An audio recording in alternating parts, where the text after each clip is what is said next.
Hello, happy Tuesday. Welcome back to another episode of The Practice. This show is an unrehearsed look into my workflow. I'm Stuart. I'm a 3D artist, designer, illustrator, and your pal, and I'm excited to have you back for another episode this week. Episode 200, quite a milestone. Super excited to have made it this far. I looked back and it was just about exactly 4 years ago that I started doing this show. So, really got a lot of momentum behind us. And in celebration of this 200 episode milestone, I'm announcing this week we're going to be launching this subscription service for the practice. I'm really excited about building the community and continuing to improve the show. So as you can see, I've got pulled up here, and you could check this out yourself in a link below in the description. So please go hit it up, go check it out. But we're going to have a practice sort of subscription model here. Don't worry, the show's not going away for people who don't subscribe. It's always going to be free on YouTube and probably Twitch and Periscope as well. And we'll be accepting, one-time donations, which are great. I'm saving up to get a nice webcam so I can finally stop using my cell phone as a webcam. But you can see, as outlined here, there's going to be sort of a multi-tier subscription model, similar to what people do like on a Patreon, although I'll be managing sort of the subscription myself so as to give less of a cut to Patreon themselves. So you can see that tier one is just $1 or so a month. And that's just, showing your support for a small amount and just chipping in to keep the show going and to help save up for that webcam. The second tier is at $5 a month, and I'm going to be starting a private Slack channel where we can really, keep the discussion with the community going beyond just the weekly episode. It's really exciting and rewarding when I see folks in the chat during the live stream sort of sharing tips and tricks with one another. Love seeing that kind of stuff, and I'd like for that to go on, all week, and for people to be able to go back and find those links and find those resources. Maybe people can share images or project files that they're working on. I'll be personally, in the chat fairly frequently, saying what's up to everyone, sort of lending positive encouragement. I'll also be sharing sort of behind the scenes secret screenshots and images of the stuff that I'm working on. I'll occasionally drop working files in there so you can check out what I'm doing. And, we'll just sort of support one another and continue building the community.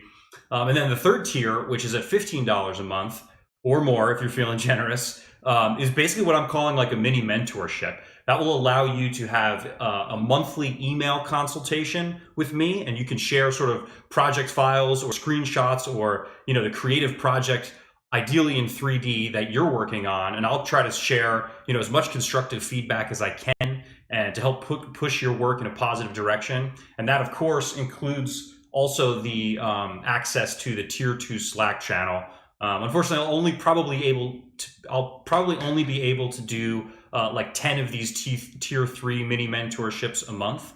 But in any case, I'm really excited about this. I really appreciate the community. I'm really proud of how far we've come in the last 4 years, and I'm looking forward to more years to come. And I'm hoping that this sort of this supporting system will allow me to continue improving the show, and it'll also allow me to give back to you guys in a more meaningful way. So check this all out in the link below. Let me know what you think. And enough of me blabbing. Let's get into the image for today. Being that it is episode 200, I'm going to do a typographic piece with the numbers 200 in them. So let's dive in there. Let's start doing this. And I think I'm going to spend a little time sort of animating this. Do some simple kind of looping animations. And what's exciting is I also have a musician pal who agreed to make a little track for it. So when that's all done, my buddy Jared is going to put together a nice ambient looping track for me, and we're going to make this thing seem really polished and nice. So hello to everyone today. Thanks for tuning in. Let me know what you think of that sort of subscription model idea. What's up, Cobra? How you doing? Thanks for tuning in. Let's see here.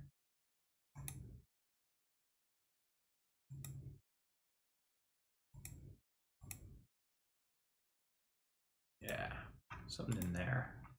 I'm going to take that. And so the idea here is I'm going to take these numbers, and I'm going to use them to extrude out and remove in a Boolean from this sort of background plane. And we're going to fill it with all kinds of cool little details. So let's make a Boolean. Let's add these guys to it in the right order.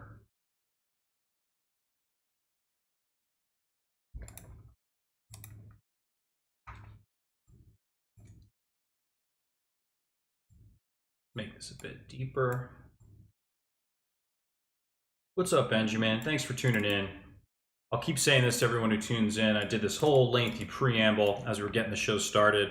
But if you guys will check out the link below to support the practice, I'm launching this week in honor of episode 200, which is super exciting.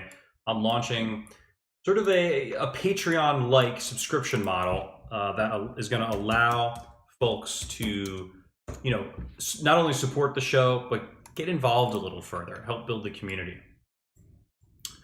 I'm doing this show for over 4 years now, which is pretty wild. I started this before I even started freelancing and before I left that agency job and broke out on my own. So I've learned a lot. I've interacted with a lot of cool people. So, you know, I think it's time to push it a little further, to see if we can't keep improving it, keep building the community, all that good stuff. So let's see here. Just going to make this display look a little nicer. Cool.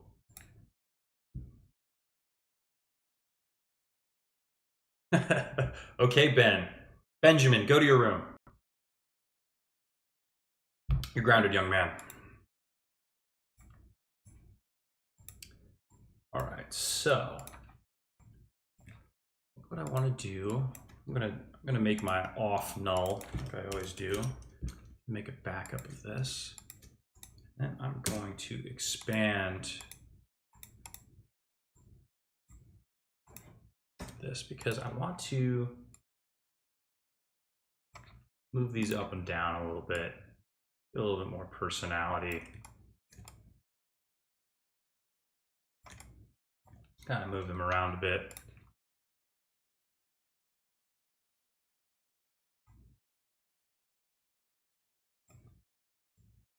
All right.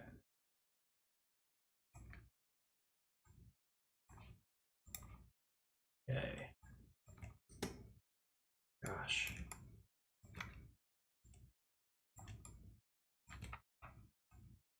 I'm gonna drop a camera in too.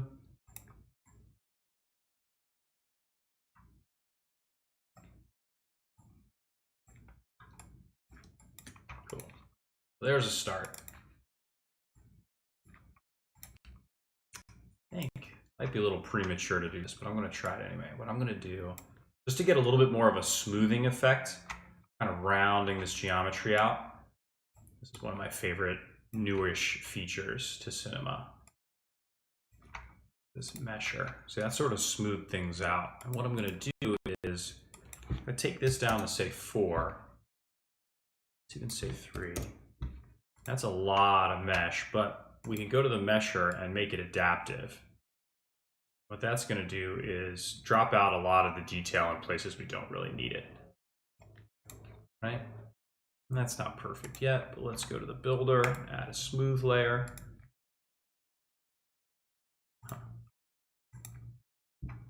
What's up, XStage? How are you? It's weird, the smooth layer doesn't really seem to be doing it. There we go.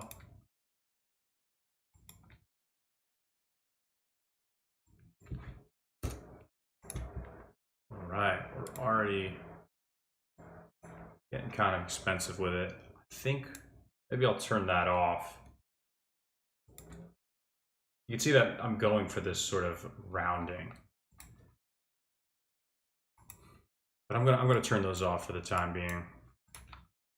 Let's just start filling these letter forms, or number forms, I guess you'd call them, with some interesting, simple little primitive shapes. right? So there's like an X I'm gonna make.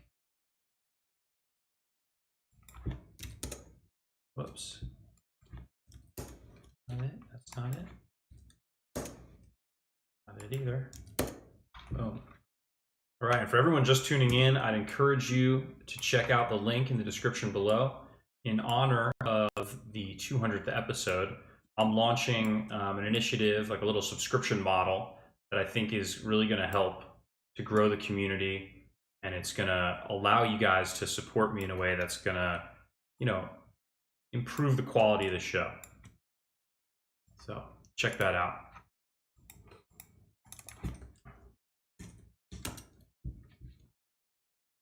So in honor today, X Stage, in honor of episode 200, I'm going to be creating this typographic based animation. Simple stuff. Let's see here. Chorus action going. First we're going to do is really just spend our time filling out the negative volumes here of these numbers.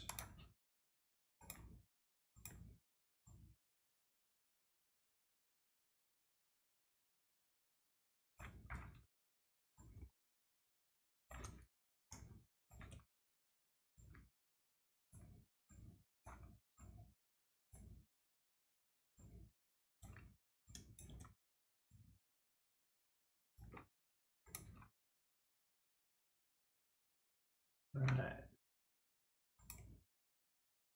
Always love using cones for things.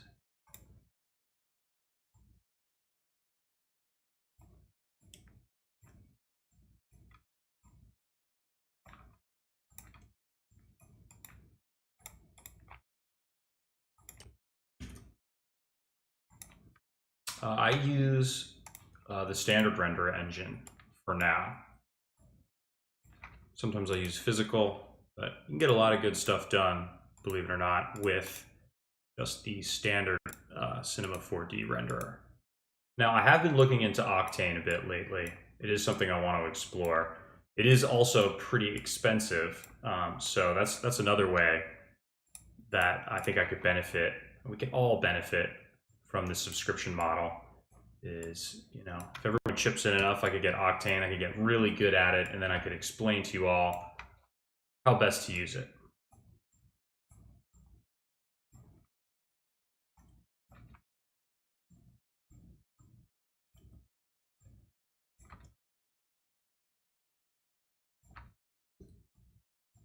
Yeah, I've used the Pro renderer a handful of times. I really like the progressive renderer. That's a really sweet feature. You just sort of hit render, go get a coffee, and let it chug along. It's pretty sweet.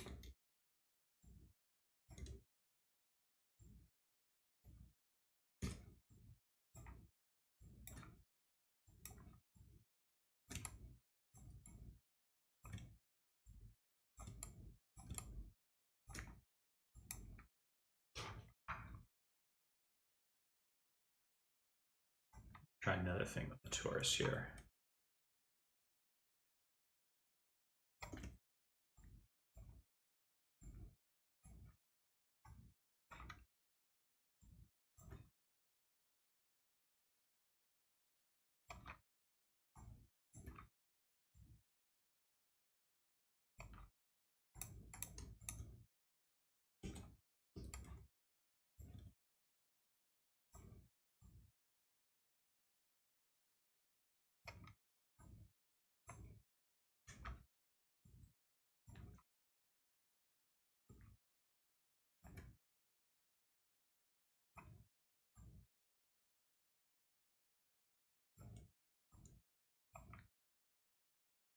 Let's see.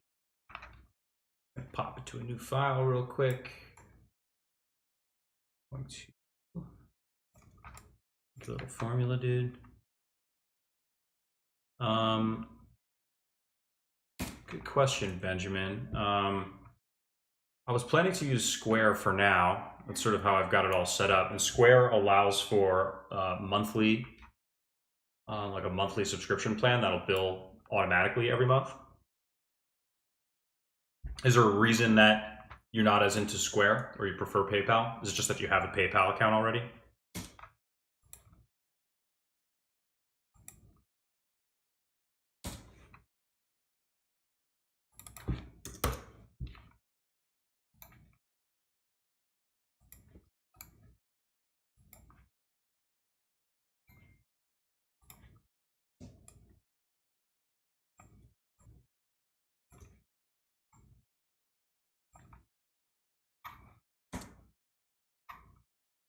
That's too much of a squiggle.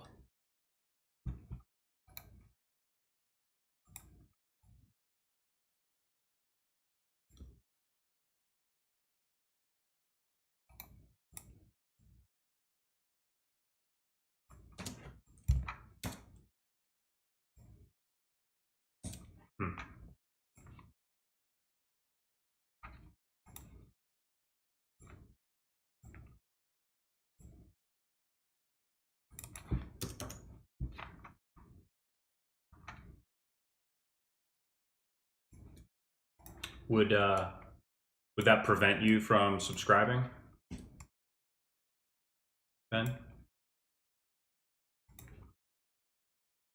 Like, I'm curious. This is the first time I'm doing this. I'm just sort of curious as to what everyone's thoughts are on it, and if I find that there's a bunch of people who would subscribe, if not for the type of payment plan that there is, and maybe I'd reconsider what I'm using.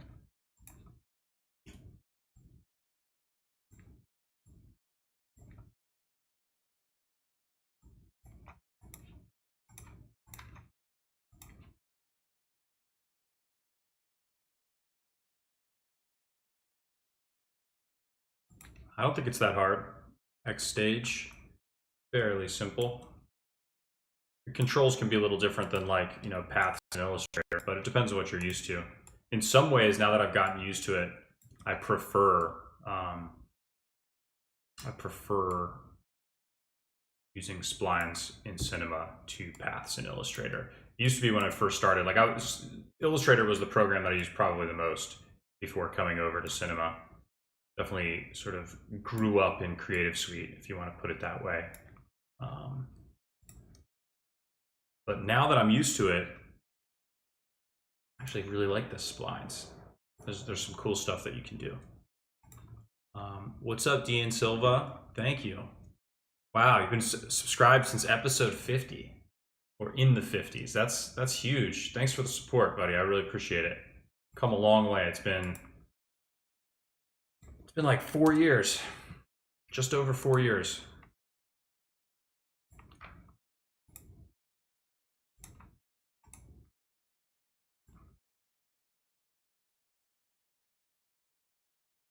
Okay, thanks, Ben. I'm not sure I'm going to change it just yet, but I do really appreciate the feedback.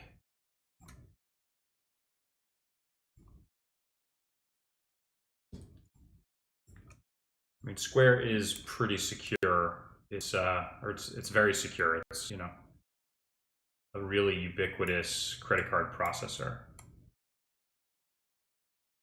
You can use Google Pay as well. I'm not sure if you can use PayPal. You might be able to use PayPal with Square as well. I'm not positive.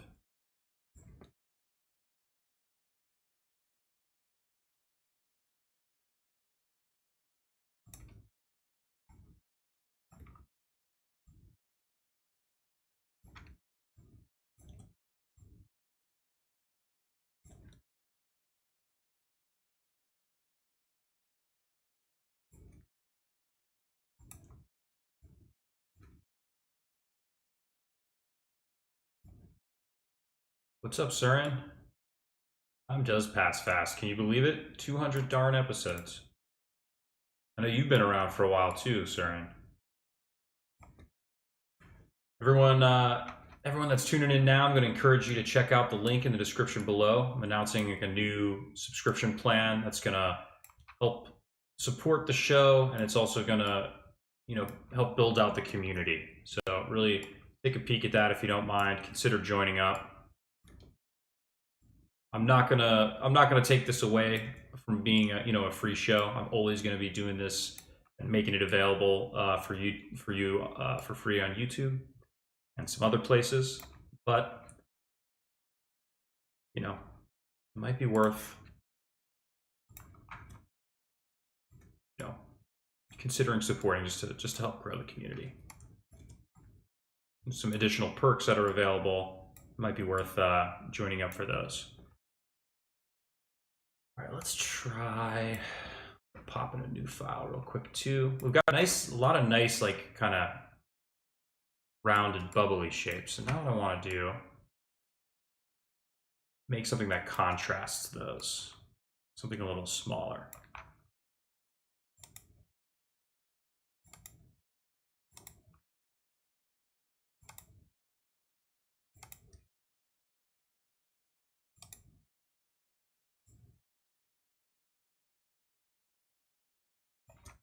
Right, so use a plane vector.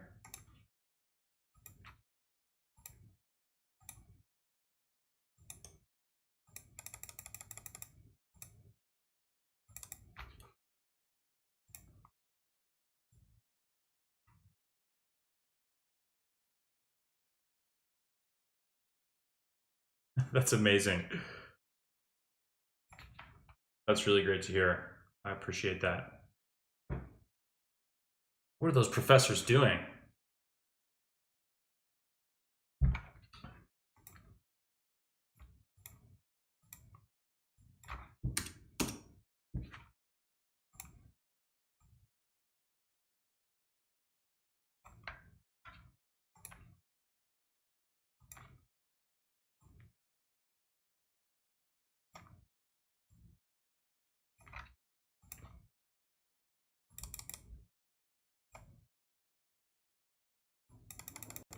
That's amazing to hear. That, you know, for a long time, I almost kind of felt bad. I've been thinking about doing the subscription model for a long time. I've never gotten around to doing it because I've always kind of felt bad. I don't know, but if it's, you know, if stuff like that is true, if stuff like what Deanne is saying is true, then maybe it's worth it. Maybe I'm adding enough value that I shouldn't feel so bad about it. All right, so I've made this sort of grid of dots. Oops. Didn't properly copy and paste it.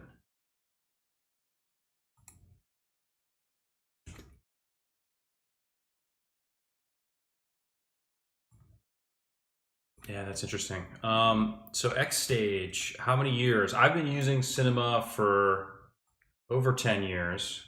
How long did it take to learn it? I don't know. After a couple of years, I was making some stuff that I enjoyed. I felt like I had made progress, and it was, you know, I wasn't a super pro, but I could make some cool stuff. I knew enough to be a little bit dangerous. Let's see, I didn't start, it took me, let's say, probably 6 or 7 years before I started using it professionally. I was with an agency doing more traditional graphic design. I was doing a lot of like environmental design. I worked for an experiential agency, so we were doing trade shows and corporate events and stuff like that. So I was doing lots of signs and brochures and logos and marketing material and stuff like that, more 2D based corporate graphic design. And that was good, and I learned a lot. I think in a lot of ways my career trajectory has been solid and useful. Definitely not complaining, but after a while I got good enough at Cinema 4D and had a couple of clients that were somewhat routine. I'd saved up my money carefully over the years and decided to, you know, embark on a freelance journey making 3D illustrations. And I haven't looked back. Luckily, I've been able to keep that going for the time being, and yeah, here we are. Feel pretty good about it.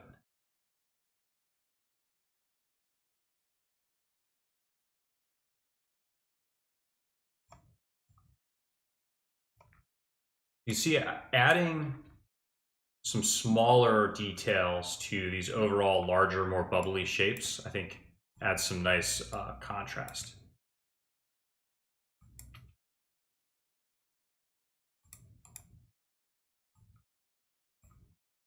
It also allows you to sort of layer things in an interesting way, right? We've got some shapes behind, some shapes in front.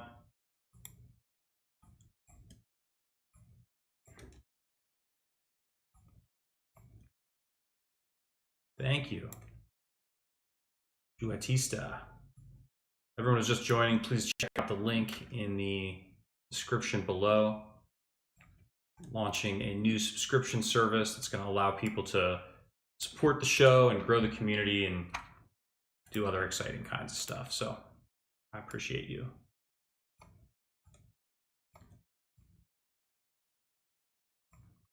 Can't wait to check out the list of subscribers when this episode finishes up. Be curious to see where we land. All right, let's do a little preview. Maybe we'll add some lighting.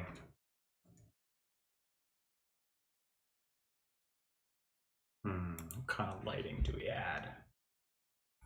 I hadn't thought about that. Let's just start with an area light.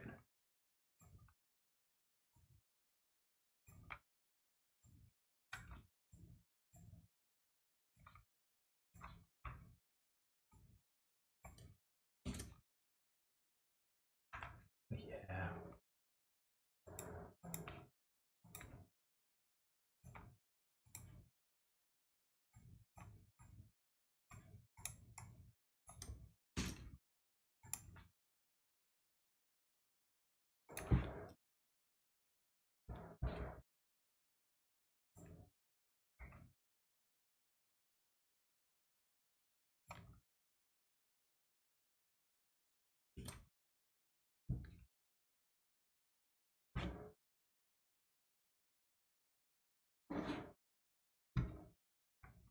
I am. Yep, R20.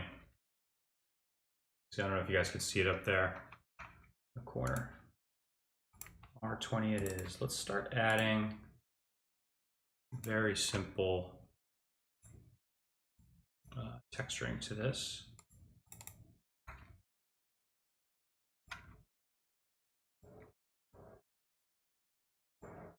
And adding this volume builder, making this very unhappy. You know what might be the faster way to do this? Turn off the bool.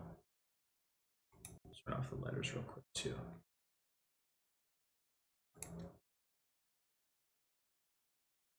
Oh, there we go. So.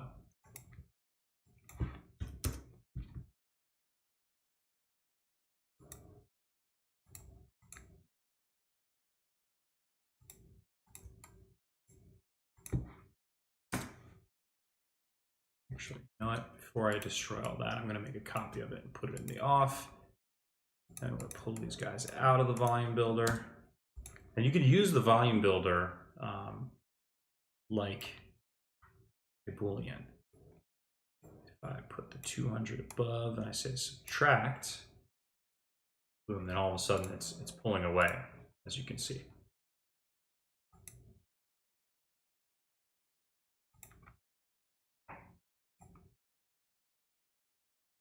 See what that looks like.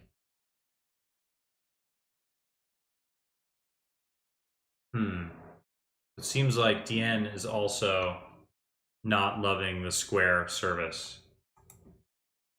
Everyone's preferring PayPal. That's a bummer. I mean, you can just use a credit card if you like.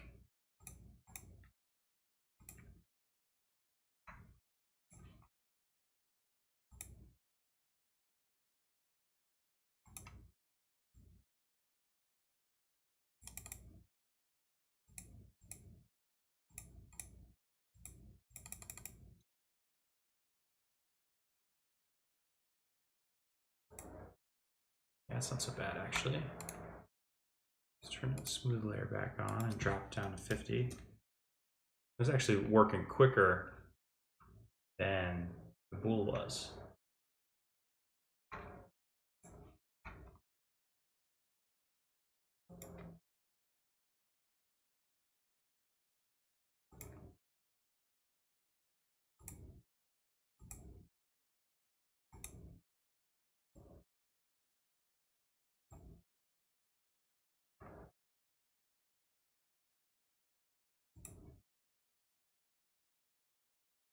That's pretty close to where I want it to be. So I was talking about this earlier, getting that nice rounding effect on the letters, so there's not a hard edge. I kind of like the idea of having a little bit of smoothness. All right, cool. A little bit of a bummer to hear that folks aren't super psyched about the way the subscription might be set up in terms of payment. Would that be a deal breaker for you, Deanne?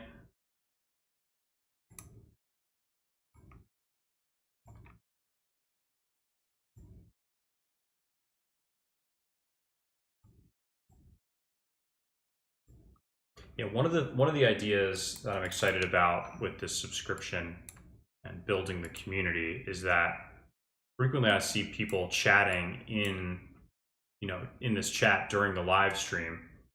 They're sharing ideas and tips and tricks, and I think it'd be really cool to extend that beyond just this, the weekly opportunity to do that in the show, and really, allow folks to interact on a more routine basis. And then all the links and information wouldn't disappear after the show ended. Folks could go back and check on those resources. And then, the longer that the show exists, the longer the list of resources and ideas is. And that would all just stay in the Slack channel. So, the longer the Slack channel exists, the the more information is in there, and then as soon as someone joins, they can always go back and view all the old stuff. So that would be pretty cool.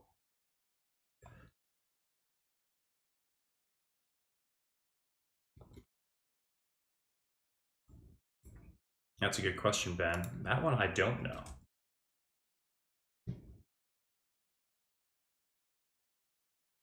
I think for the color range for these objects inside the letters, I want to stay in sort of the warm orange, yellow, and red kind of range.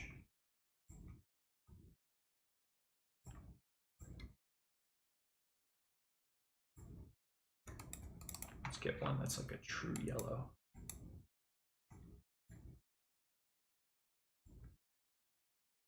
The other thing that would be good about having a chat would be sort of requesting content for future episodes. And I would definitely go to the folks in the chat first. If you guys were subscribed, I would certainly give you priority in selecting subject matter for future episodes.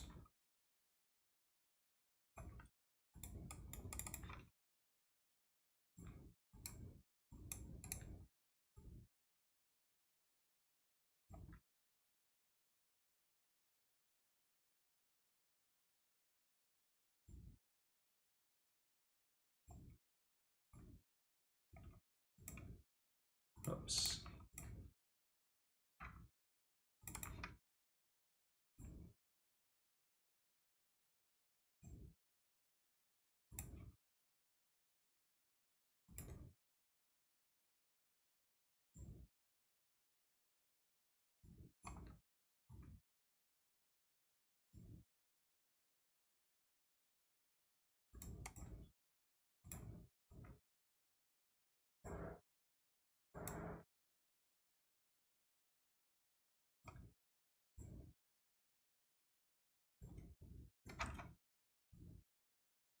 Speaking of subject matter, what other kind of shapes should I add to this? We need a greater variety.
Now I'm also going to add a much darker material to these dots, because these guys, as I mentioned before, I'm trying to build some contrast. So there's contrast in, there's also contrast in the value, i.e. the darkness.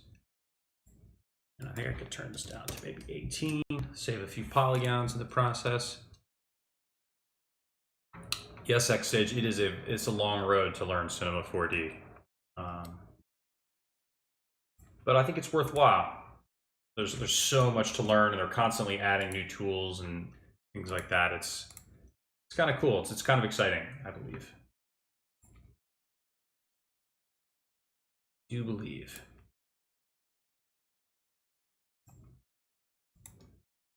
Right. What other kind of shapes do I want to add?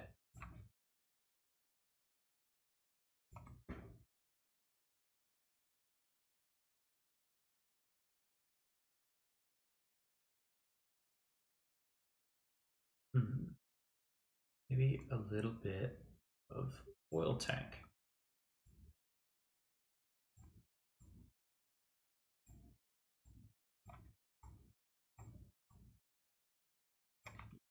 A little oil tank action.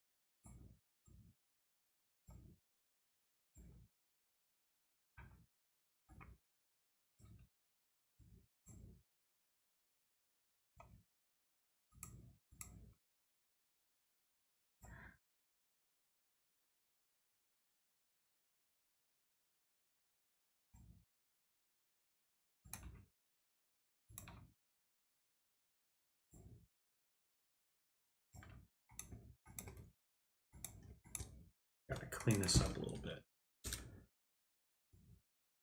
This is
getting a little brighter.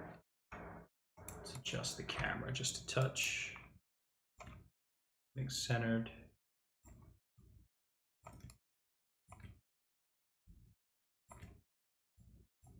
What do you guys think about typographic based imagery?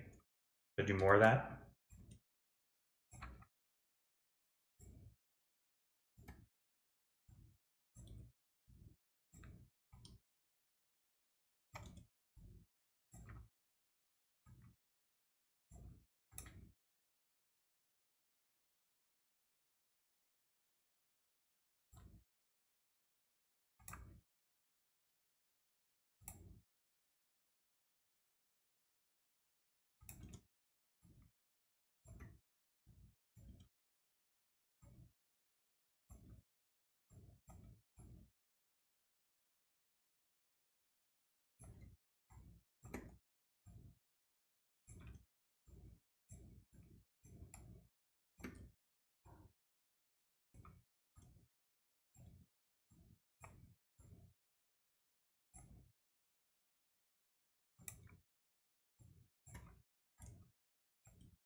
A little noise. You guys know how I feel about noise.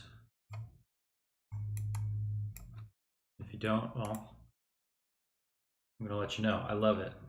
I'm a big fan. Need more noise in our lives. Not the annoying shrill kind, but the polka dotty kind.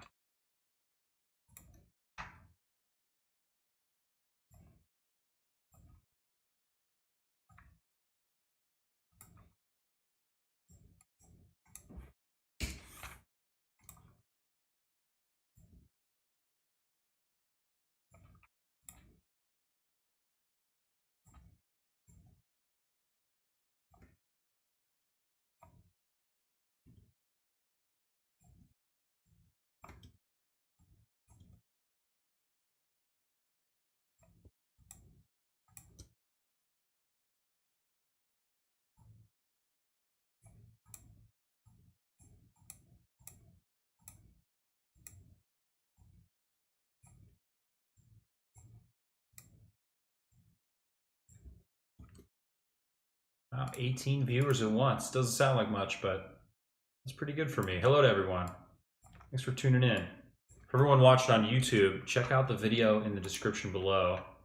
I'm launching a new initiative to improve the community.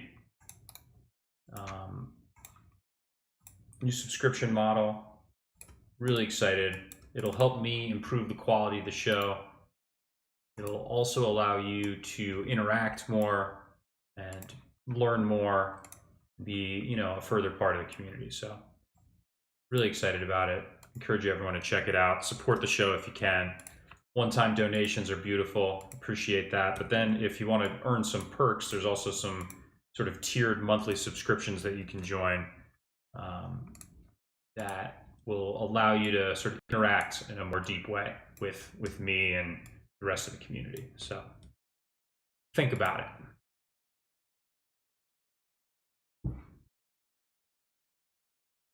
Okay, so Surin is down with typography. DN.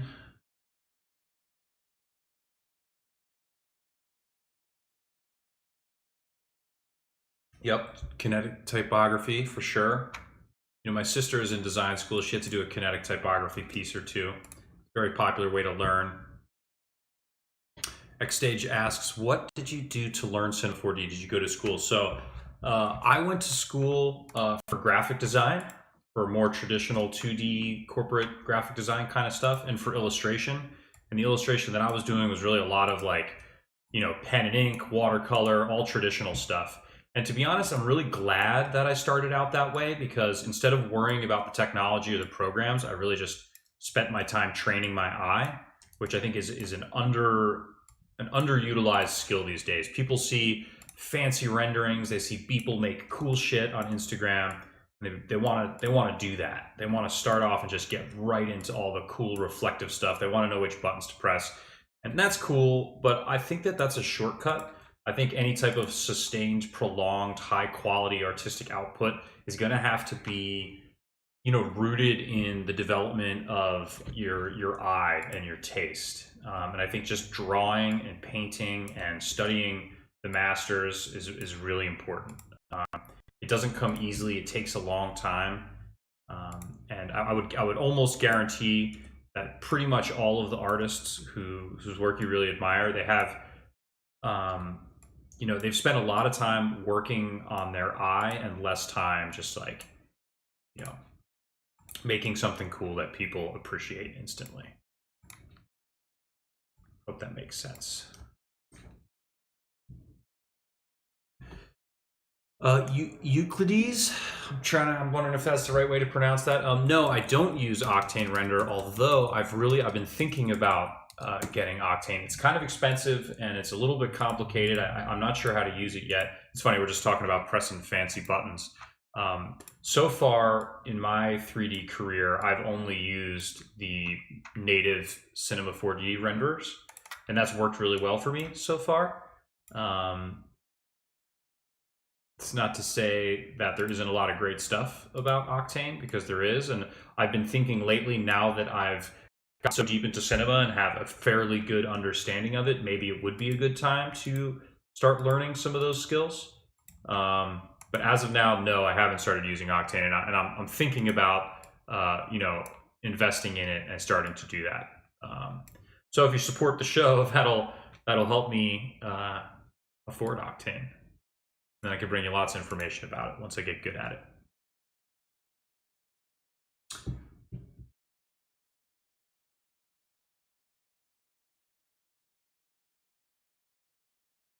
Thanks, Surin. I'd like to know about your references.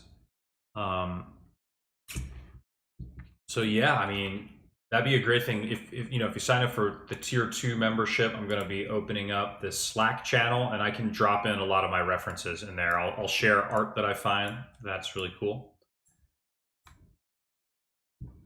Speaking of people, what is my opinion of the everyday renderer? I think it's great. I mean, it works for him. He's made a ton of cool stuff. There's a lot of output. I mean, you can't argue with the amount of work that guy produces. It's pretty inspiring. It's pretty great. It's allowed him to build a great following, and it looks like a great career. He has some pretty cool clients. So I'm all about it. It works for him. For me, the daily cadence is too much. That's why I do like a weekly show. I do have, like, you know, client work that I have to worry about at times. But yeah, I mean, it works for him. It's pretty great.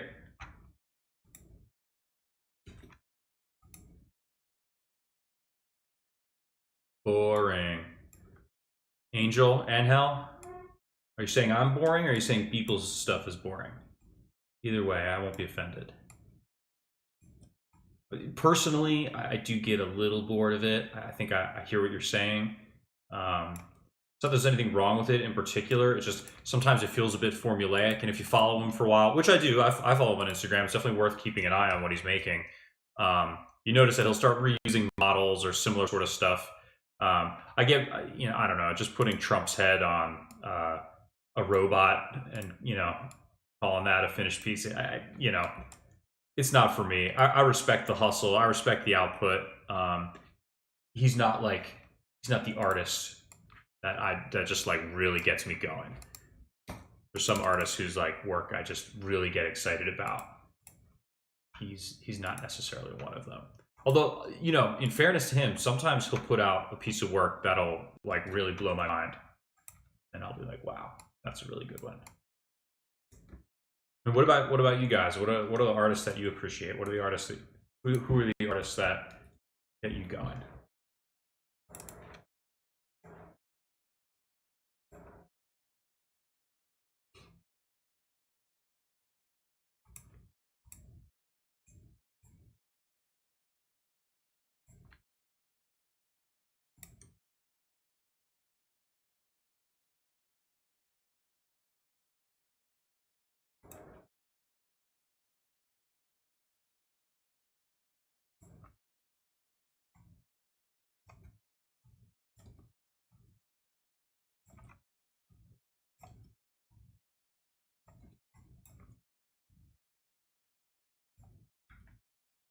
Hey, Ross, I appreciate that. Thanks for tuning in.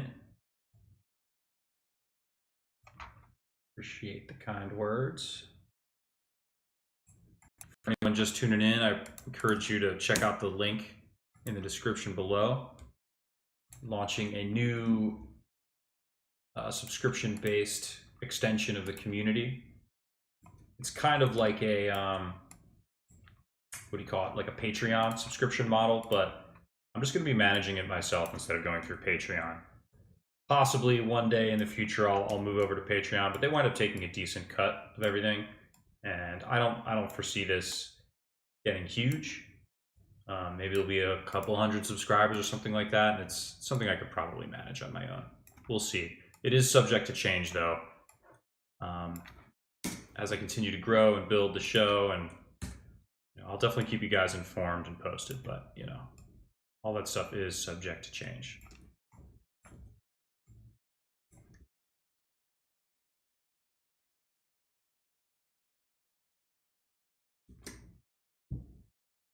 Rubai H Team. Okay, that sounds interesting. I'll try to remember that. Check it out later.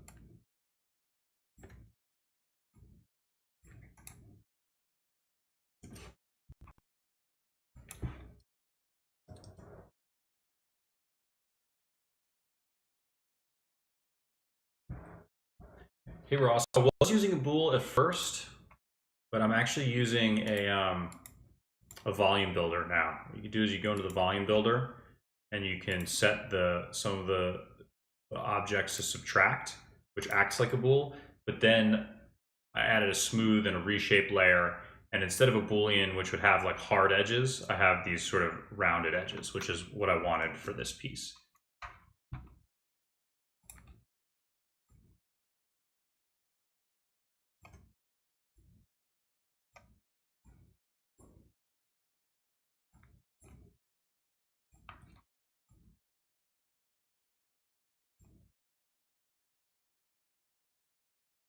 Is it good to start learning low poly? Yeah, if that's what you're into. There's some cool stuff you can make with low polygon work. I think that it was a really popular aesthetic a number of years ago. When I first started learning cinema, that low poly look was really popular. I think it's since come out of favor a little bit, but in some ways, it's a good way to start learning modeling fundamentals without having to worry about like really complicated meshes. So yeah, I would say that it could be a good way to learn.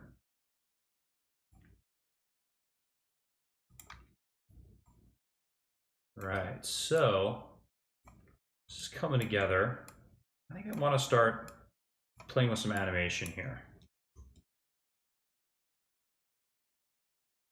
I think I might need a little bit more illumination.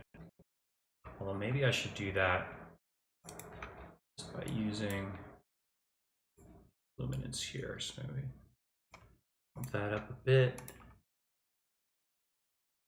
Let's see. We also go into the shadows of this light here. Maybe drop that down a bit. Make that a little bit lighter. What we can also do is bump up the gamma. Get that lighten things up a bit. Do it again.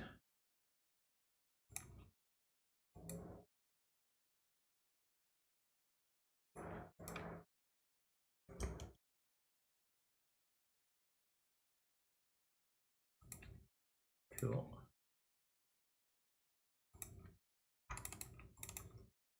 Might also be cool is let's try this. What happens if we take a light? God, what a sloppy mess this is. I'm just gonna put all this stuff in a null. Call it insides. What happens if we take a light, make it kind of reddish, kind of hide it back there.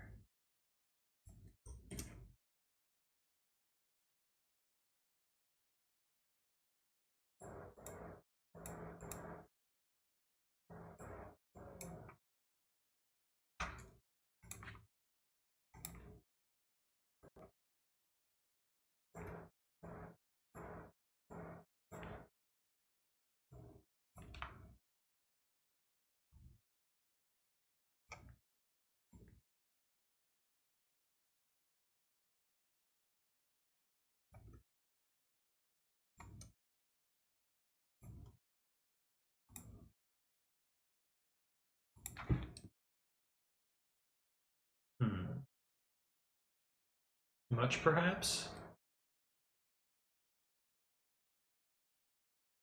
Let's drop those all down a bit.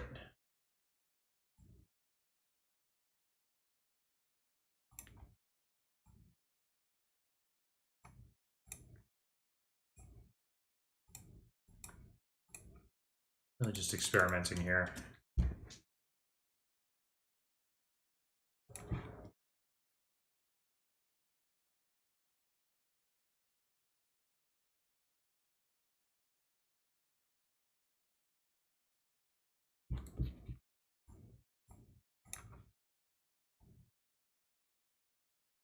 Maybe just keep it subtle. Keep it subtle.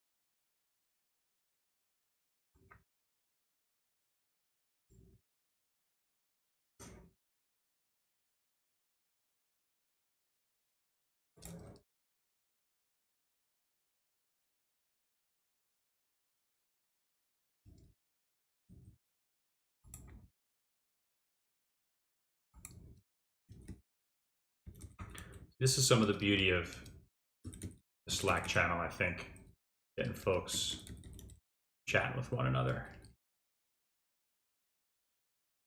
I think, you know, hopefully you guys are learning a bit from me. I could certainly learn a bit from you. And I really imagine that everyone could share links and chat going and learn stuff from one another. So I do like the red glow.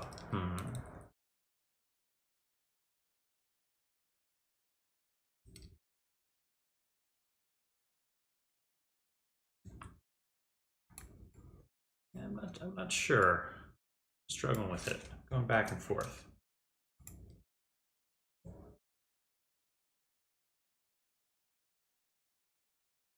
I'm gonna try this. I'm gonna turn those off.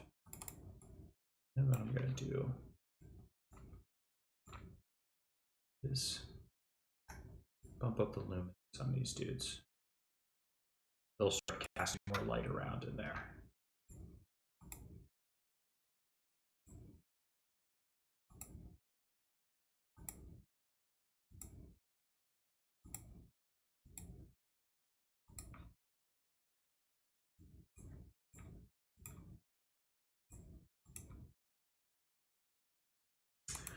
Oh, that's a good question. How did I get my first client through freelance? I'm trying to think. I think it was through Behance, actually. Behance has routinely been a really good source of work for me.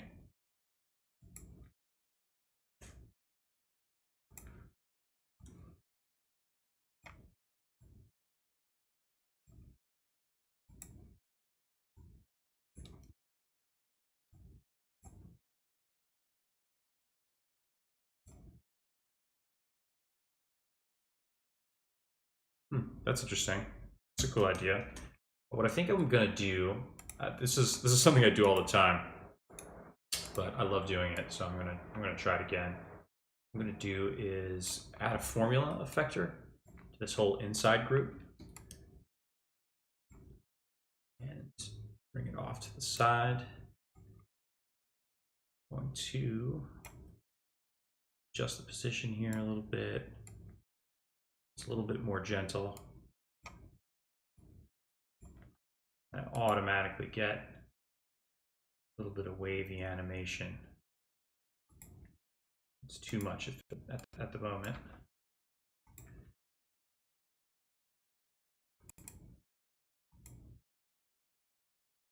Burning spirit, I like that.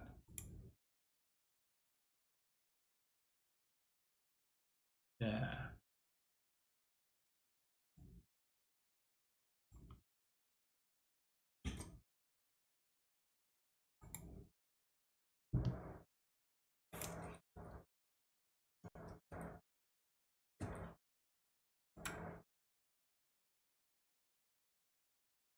Nice, glad you like it. And then so what else I can do is start to just do some stuff by hand. I think I wanna, for example, let's try this. This guy here, do some simple stuff, right? So.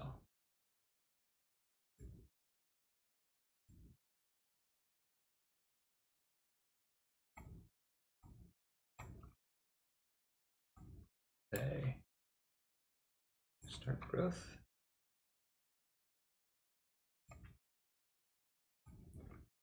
This is something I don't usually get into a lot on the show. Okay, let's reverse these. I don't do a lot of keyframing on the show. Let's hold that. Go and growth.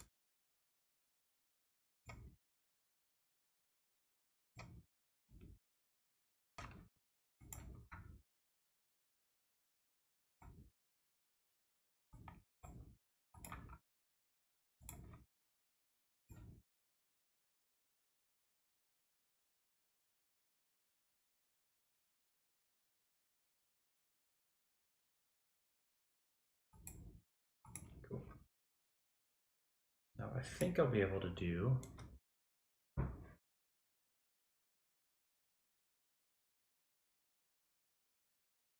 Yeah, I think Behance is helpful. It's worth having your stuff up there. I think it's okay to not have like quote unquote full projects.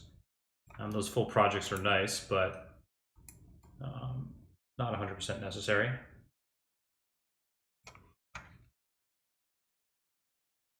I mean, you could even just group them by like your like timing. You know, uh, I've seen people do that with some good success. Just group them by like month or year created. Just here's my work from, you know, a certain time period.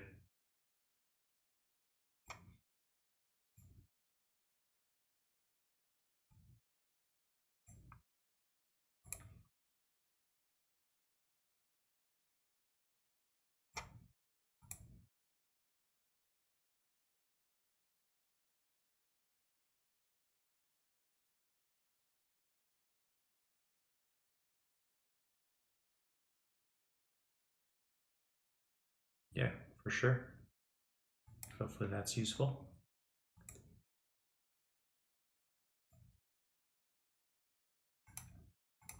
Let's try this. Of course. Slice. Let's slice these boys.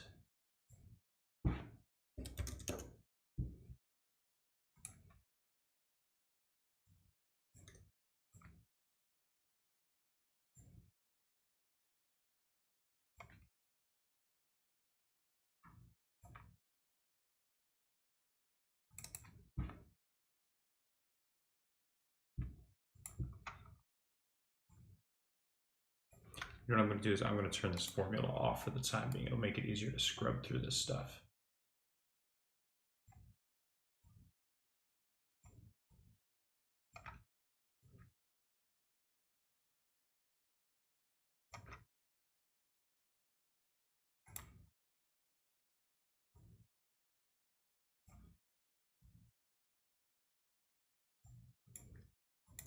I think in the animation palette, should be able to copy and paste these.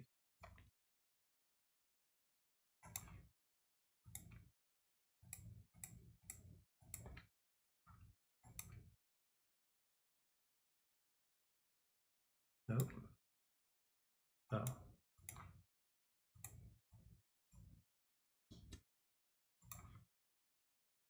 Huh, not working. Well.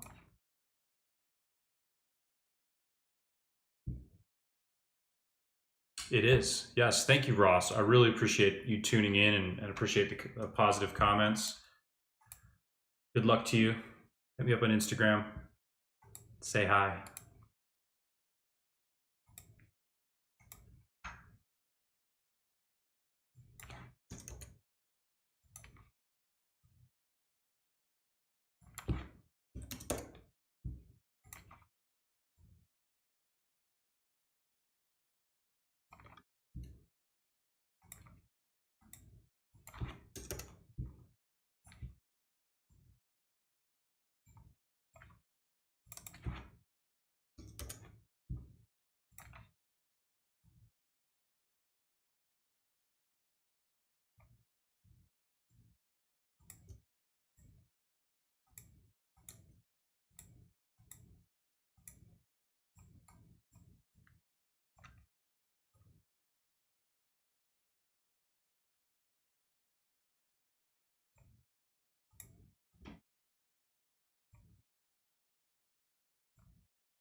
Thanks, Ross. You too, man.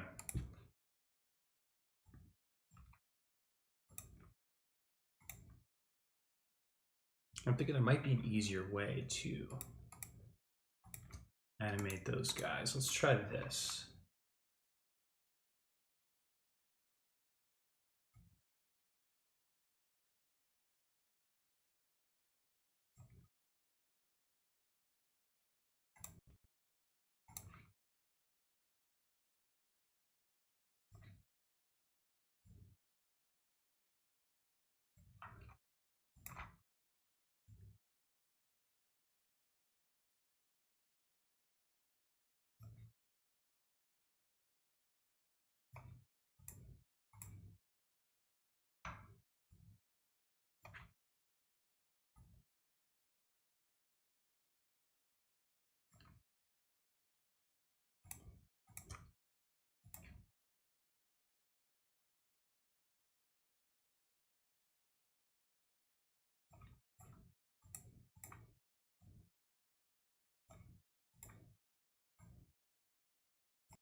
Alan Vitek, what's up?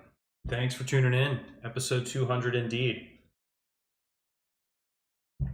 I keep saying this, apologies to those who have heard it before, but if you check out the link in the description below, you will see there is a new subscription service that I'm adding that you can, join in to support the show. If you hit the link, you'll see there's a couple different tiers. Of course, one-time donations are great, but I've also included a couple different levels of sponsorship where you can sort of get some perks and help grow the community and learn a little bit more and interact a little bit more with myself and some of the other users. So check it out, and if you think it's worthwhile, I encourage you to join in. All right, add some animation to this dude.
Now, instead of animating this dude, I want to animate this guy over here. And instead of making a whole new set of keyframes, I'm just going to copy this group over. Also already animated. Let's see.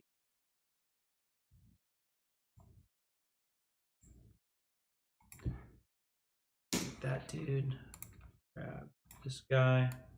And since I'm grabbing it by the group, should be able to reposition it and do all that great stuff. Not have to worry about messing up any of the keyframes.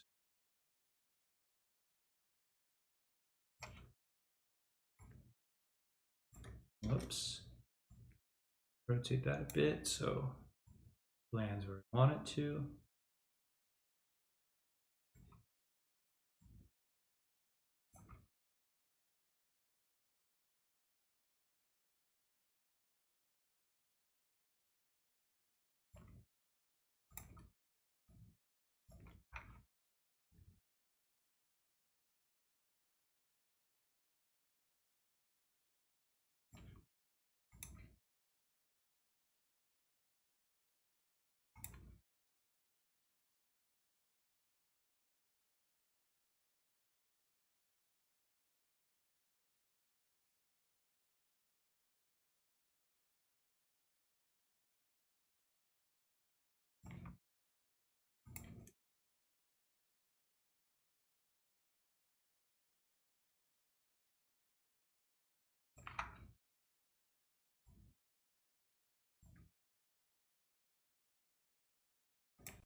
Wow, Alan, that's amazing. Thank you very much. I appreciate you.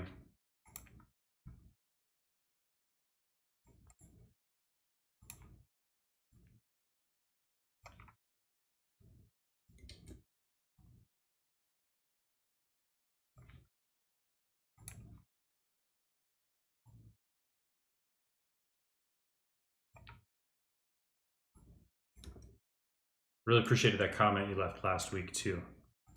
It's stuff like that that keeps me motivated to keep going. So you're amazing. Thank you very much.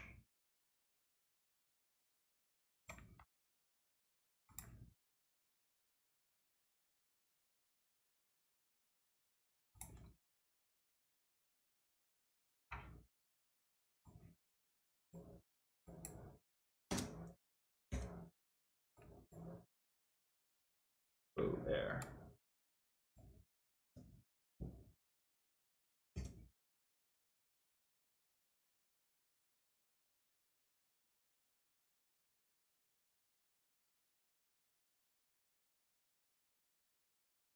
What's up, Carlos?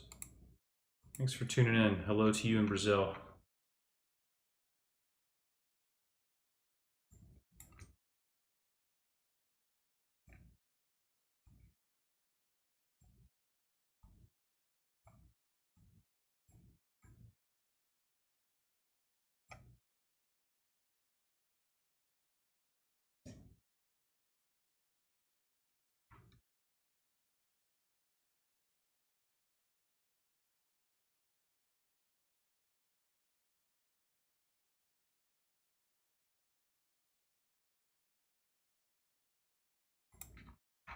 What might be interesting is all of the animations now are just moving inside the letter itself.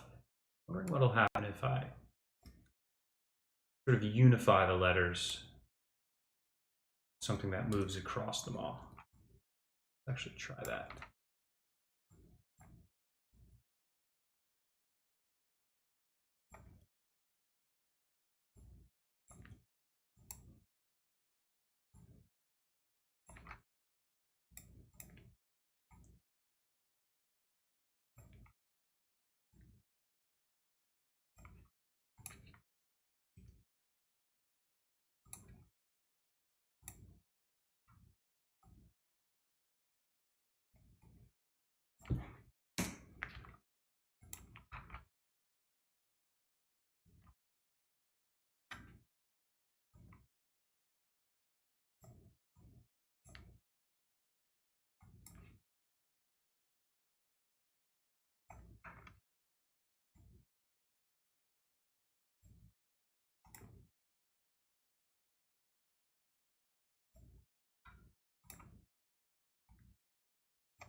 Nice.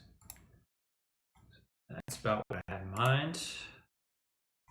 Caps are messed up though. Let's turn those down.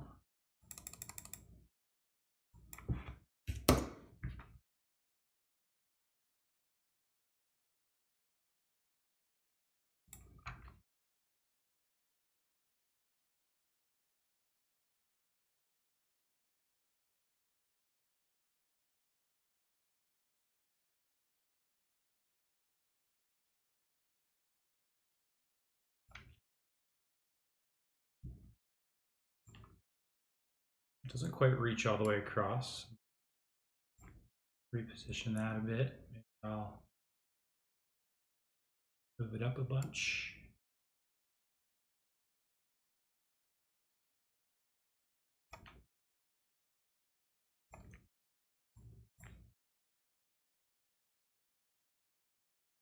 There we go.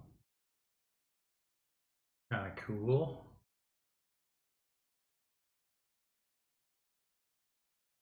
Yeah. Might even make another one of those. Copy it up.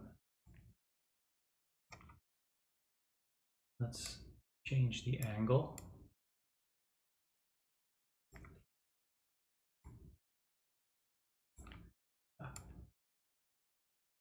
Let's also change the timing.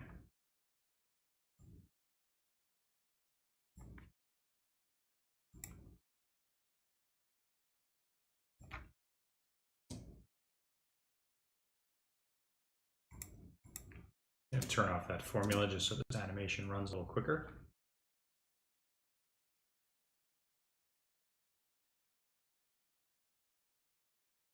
I think this guy's the wrong color. Let's go bright yellow.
I'm going to pop over to Hardware OpenGL.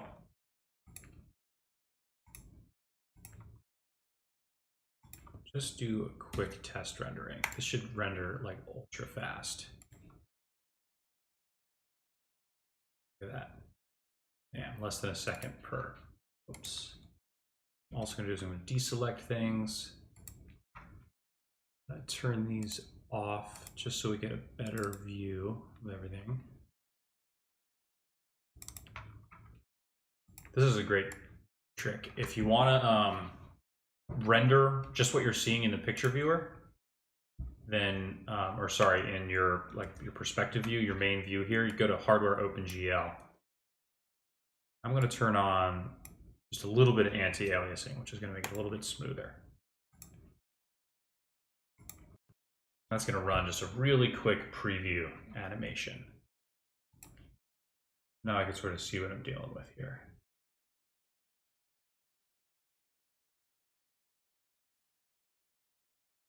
Pretty cool. It's a little bit frantic. Kind of a lot going on. Now this is the type of thing I could spend all day just finessing little details.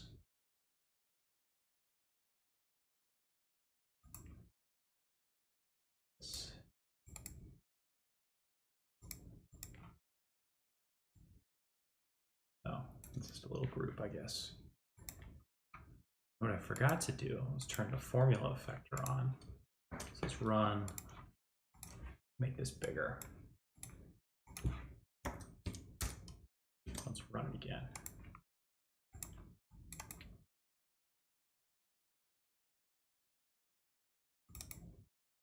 Let's see how fast that goes.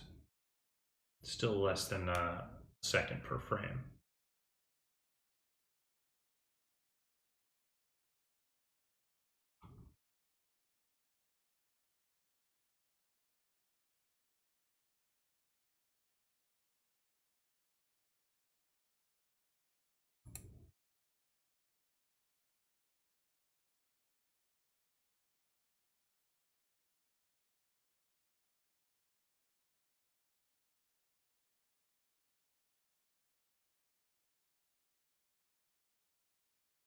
One thing I'm noticing is it's not really quite centered.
Well, there's a lot of things. It's not that anything in particular is really terrible, but you know, there's lots of little things you can improve. You know, some of the way things overlap, the timing, um, you know, the color range, the lighting. There's just with this many elements, there's just always a lot that you can change or improve.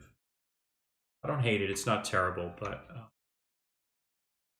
you can always improve stuff. Like so, for example, the way these are overlapping.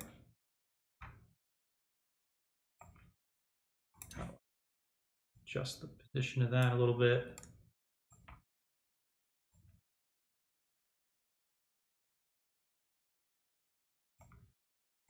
Maybe I want to go bigger on this guy.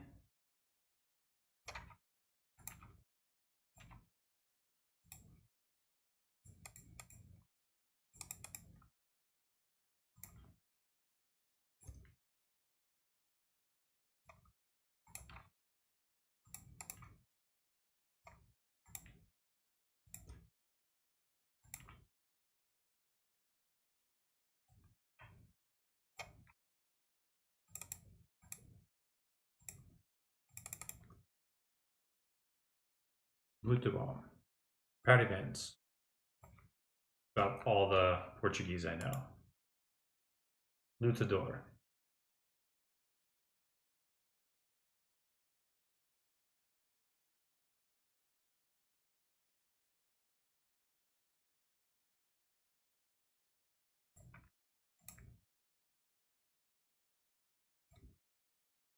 I know what I could do. Might be neat. I want to make some of these X's spin a little bit. X, like this. Nation.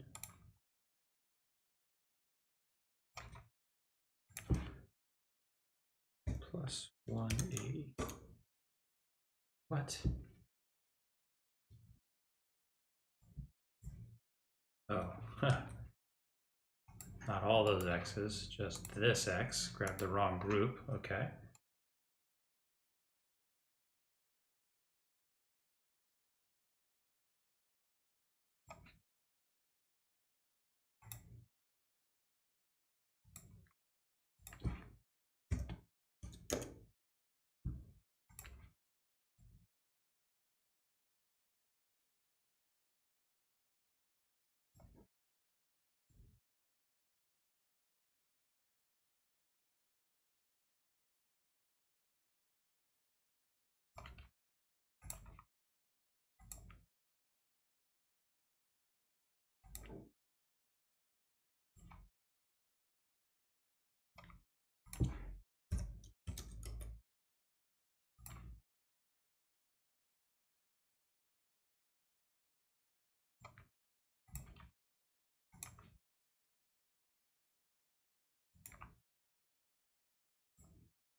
Yeah, let's do a little test.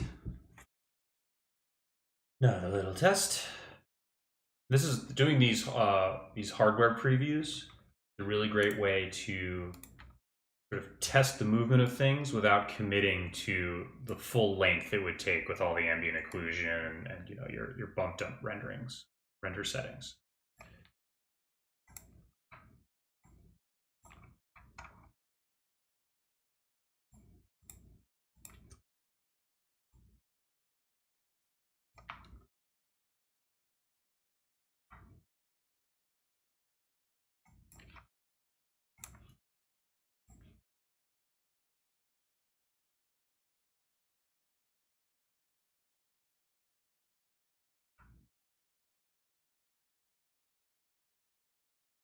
Now you'll notice what I'm trying to do is have the movement more or less go from left to right, because people, well, at least people in this hemisphere, read from left to right, and I think it's sort of a natural thing to have the direction, you know, sort of be carried from that side to the other.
Euclides, it's fairly strong. I just recently, for the vast majority of my career, I've been working on MacBooks.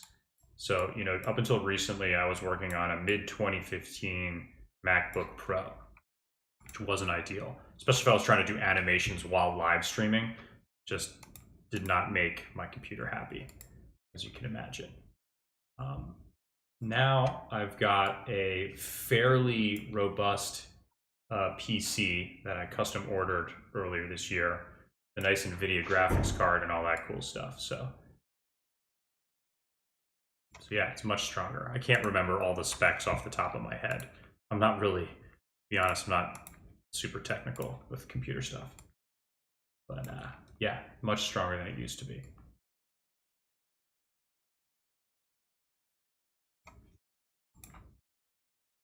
But I would say that, a lot of people worry about the computer that they have and they hold off getting into the type of digital art that they want to make because they don't have, quote unquote, a strong enough computer. I would say that's not a good idea. I would say just get started. Start now with what you have. There's no reason to hold off. You can still learn a lot even though your PC isn't, the strongest. So don't let that hold you back.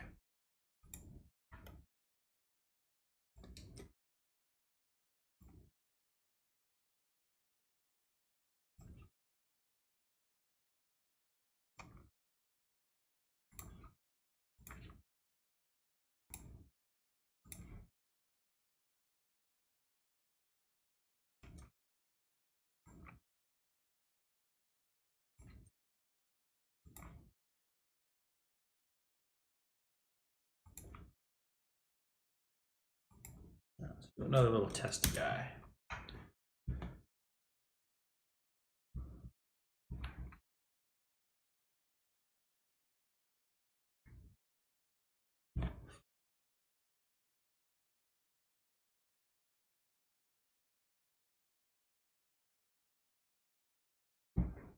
And one thing I'm noticing here is that two big squiggly lines that go through all the letters sort of overlap here. I'm wondering if I can adjust the timing so that they don't do that quite as much. I mean, I'm sure I can.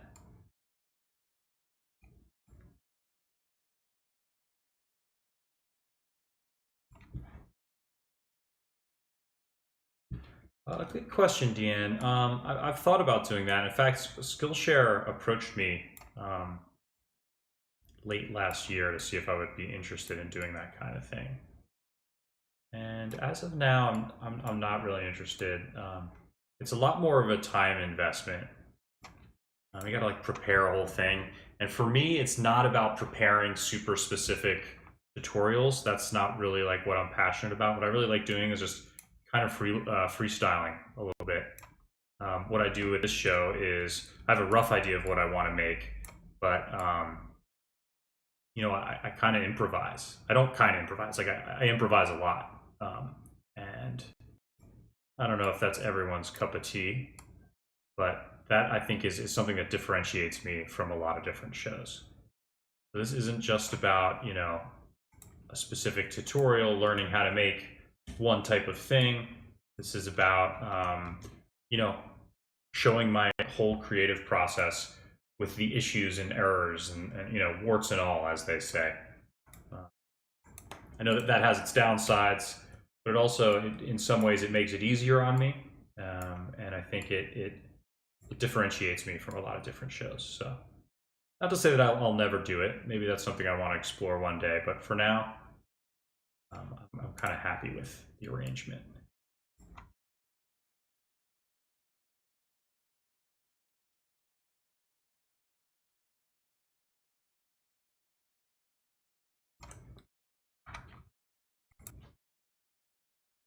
All right, now what I want to do is just do some more tests of the actual style with the lighting and everything. Getting up on the 2-hour mark, and that's typically where I like to call it. I could go a little bit long today, but what I want to do is make this area light a little bigger. I know it's off frame, but I'm just going to increase the size. That should give us a little more light.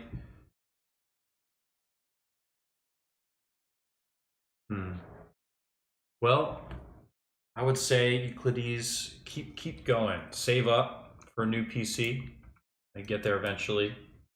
If you're really dedicated to making digital art, maybe you need to pull back on some of your other expenses. You know, you gotta sort of dedicate yourself. Might be worth it for you in the long run. You'll get there. The other thing is it'll make you smart about optimizing your scenes so that they're, you know, like I would say, go through, you know, this is something I did earlier in the show. Is I went through here and I grabbed the circle spline here and I turned up the angle on the point amount so that there isn't as much geometry. You got to make sure to go through and optimize your scenes and make sure you don't have a bunch of superfluous stuff in there.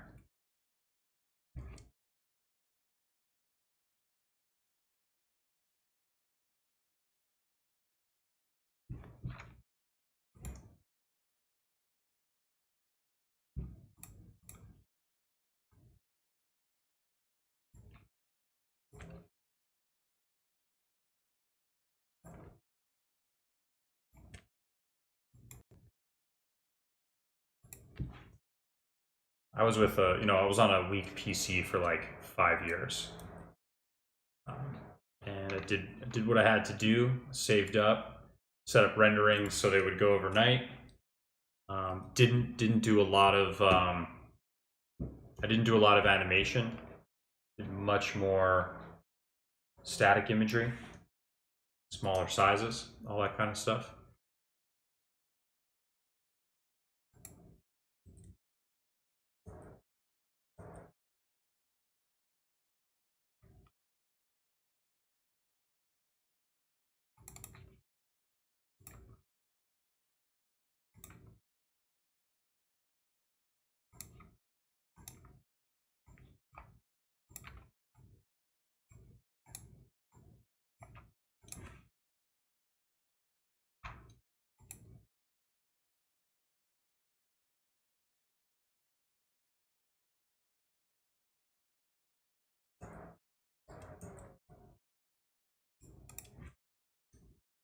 Just going through and rendering random frames, adjusting the lighting, things here and there.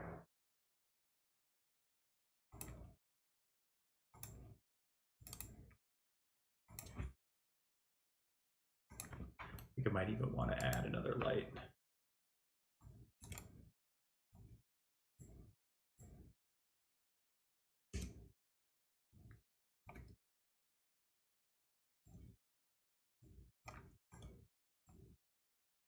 This guy, I'm going to turn the shadows off. And I'm going to give a little bit of an orange to it. Hey, Daniel. That is really nice to hear. Thanks so much. Hello to you in Russia. Appreciate you tuning in. It's all right that you're a little bit late. The show is always available to recap on YouTube. Keep it up there forever. That's too much lighting. I want to pull back a little bit on that. Let's try again. And if it's worthwhile to celebrate and to honor the 200th episode, if you check out the link in the description below, you'll see that I've started up sort of a subscription model that will allow me to, you know, invest a little bit more time and effort into the show, and will allow everyone to sort of get a little bit more from the community. There's several tiers of subscription. You can, you know, make a one-time donation, which is always appreciated, or you can sign up for some of the tiers that will allow you to either take part in a private chat room, Slack channel, where I'll be sharing information and the occasional source file and inspiration. It'll also allow the community to share ideas and inspiration and tips and tricks with one another. And then at the higher end of the subscription model is, you know, a more expensive tier that allows you to get sort of monthly email consultations from me, so you can get a critique on your work, get some feedback, all that good stuff. So check that out. Consider chipping in. If not, the show will always be free on YouTube. There you have it.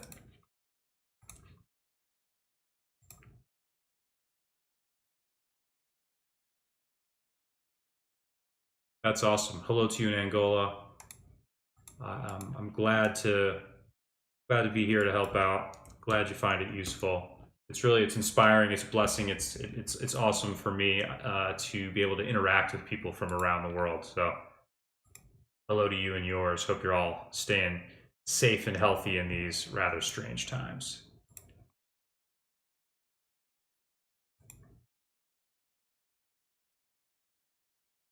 I'll just smooth some things out a bit. Oh, that was not good. I don't like what's happening here. That's starting to break a little bit.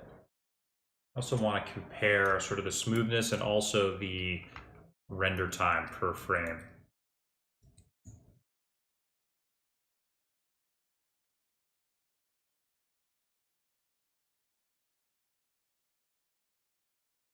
It's a little bit smoother, which I think is good. Definitely good. Let's see, 3 seconds a frame. Not great, not the end of the world for a 90-second animation. I think given how timing is going, I'm not gonna let all the frames run while we're on the air. I think I'm gonna get it pretty close, and then I'm going to render all these frames off the air. And as always, I'll be posting this stuff to my Instagram account. And what's really cool is a musician buddy of mine, Jared, who is the same guy I collaborated with on the Ancient Tree Saga, which you can check out on my Instagram page. He agreed to make an ambient little music track to go along with this piece. So I'm going to add some music to this, and it'll be really cool.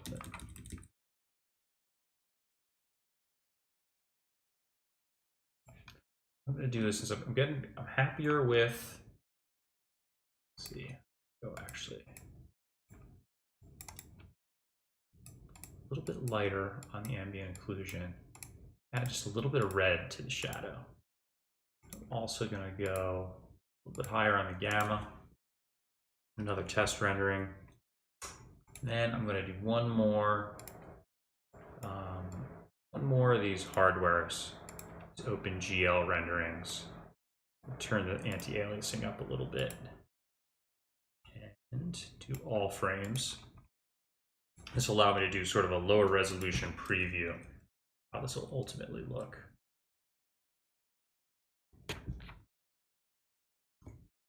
Check that out. This will give me a sense of timing. It won't give me a sense of the lighting and the materials, but it'll give me a sense of the timing. It actually includes that widget in there, so you got to make sure everything's deselected. You know, it's interesting talking about lower end PCs and having to work within certain constraints. I actually did an animated short where I did actually all my final frames, my entire production pipeline went through this hardware OpenGL, because it was like several minutes long, the video. But what I did is I adopted a style that was really simple, and I did everything through this low resolution sort of preview mode. It's called Look to the Sea, like a short animated narrative that I made back in, I want to say 2016. You can check that out on my Behance profile. But I just worked within certain parameters just to make sure, you know, that my computer could handle it. You got to work with what you have. Nothing wrong with that.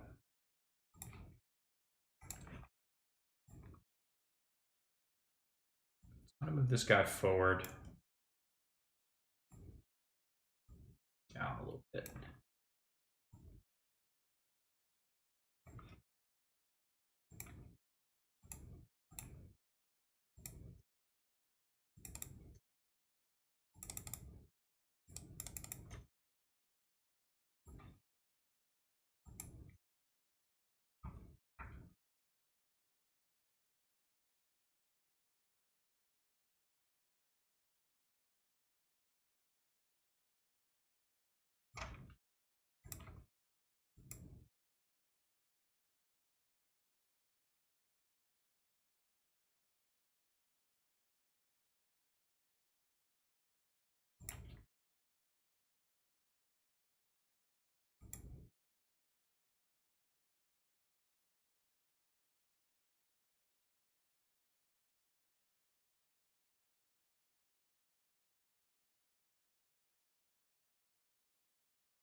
Getting there. Really, really getting there.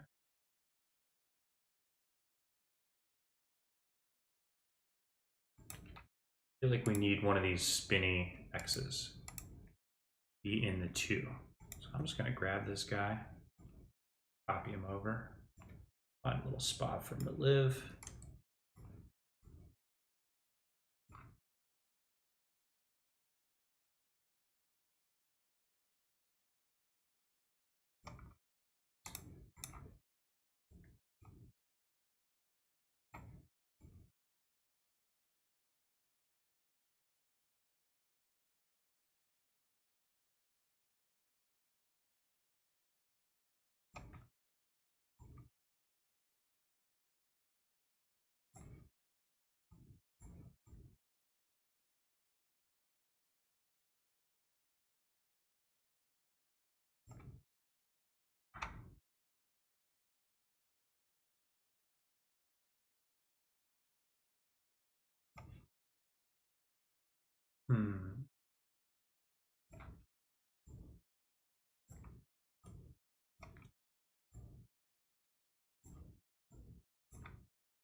All right.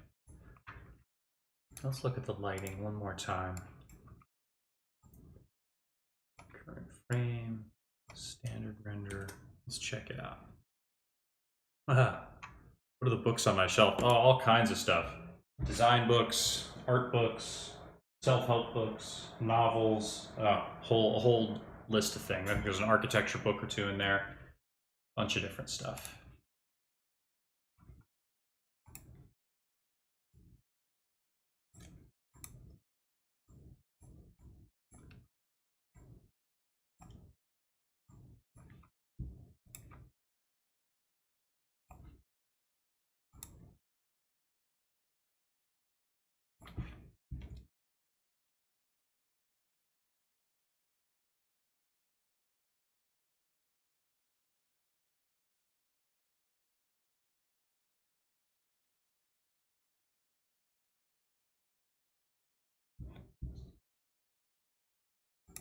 I'm going to try one more thing. I don't like the way this is shadowed up in this corner. I think I want a more even fill. So what I'm going to do is I'm going to turn off that light. I'm going to add a sky object along with luminant material. Hey, Cesar. Thanks very much.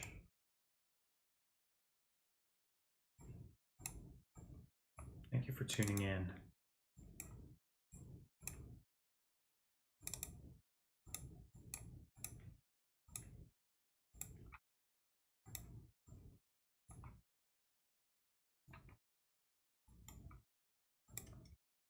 See how that changes things. This will probably even the lighting out a little bit.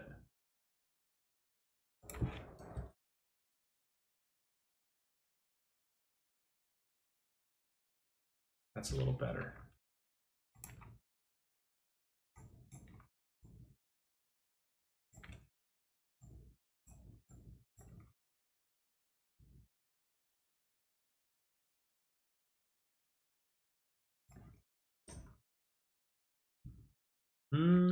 Actually, there aren't. I do have some comic books, but they are in a shoebox under my bed.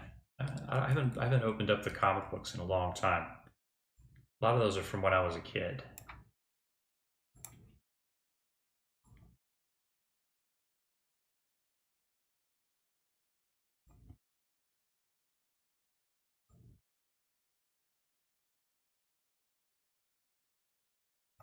And here's the thing I'm noticing. This little squiggle comes out. The other guy overlaps him. I should probably try to change the timing there. wait.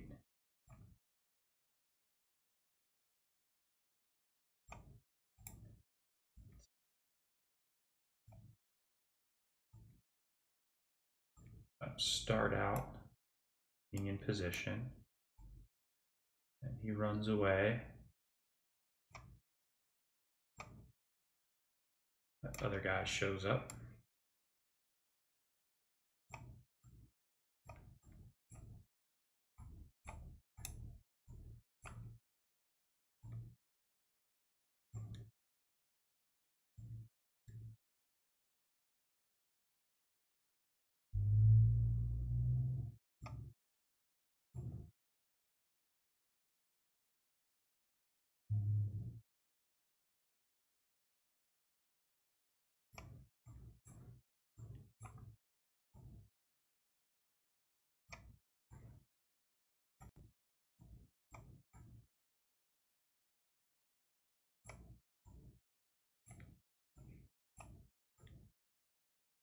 Better.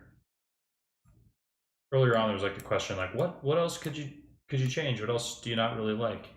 And you know, with an animation or a composition like this, there's just so many little things you could tweak and update, you know, till the cows come home. So it's good. Awesome.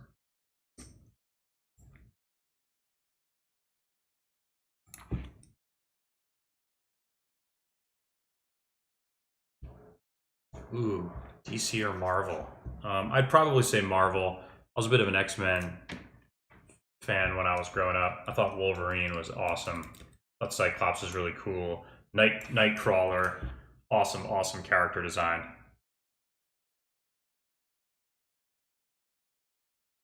I was disappointed in the X-Men movies. I didn't love those, to be honest.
Oh, that's a great question, Caesar.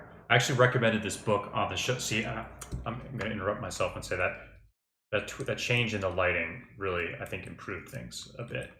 It's a much better position for that light. I'm not getting that dark spot up here in the left corner. It seems a little more even.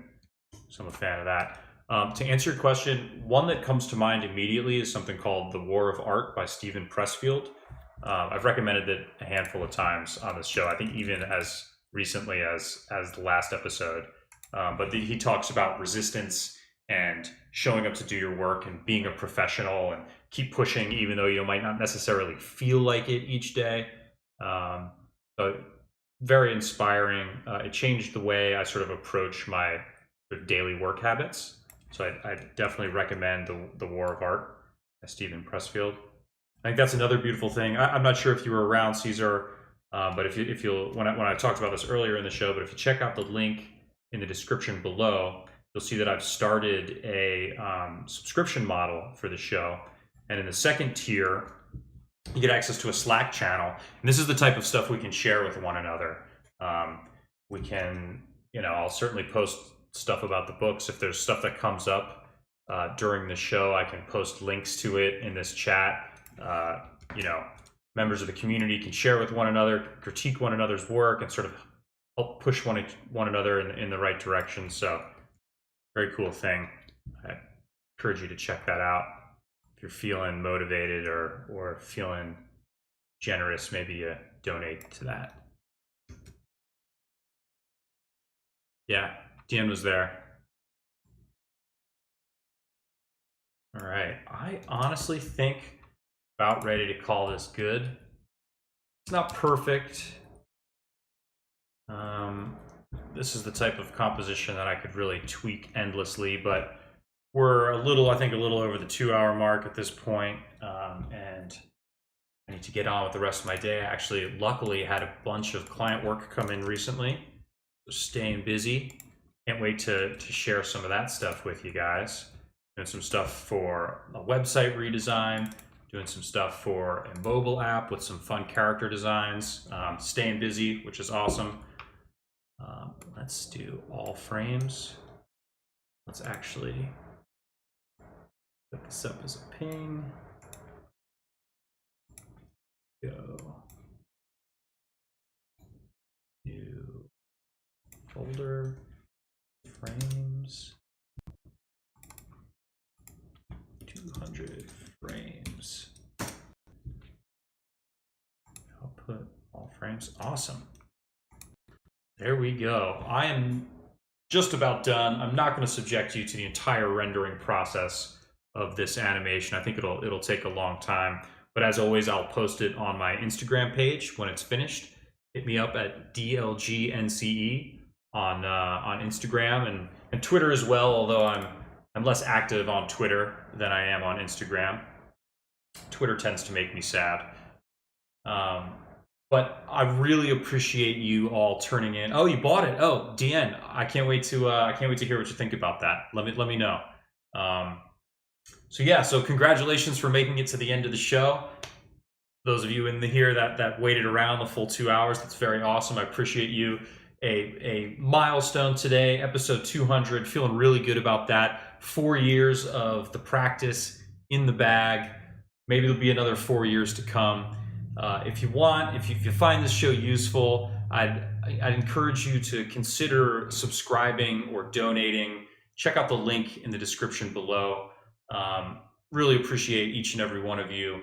If you can't subscribe, no worries. I plan on keeping this show as a free resource for everyone, so it's not going to go away. But maybe you want to get a little bit more involved and subscribe to a point where you can take advantage of the either the mini mentorship or the private Slack channel.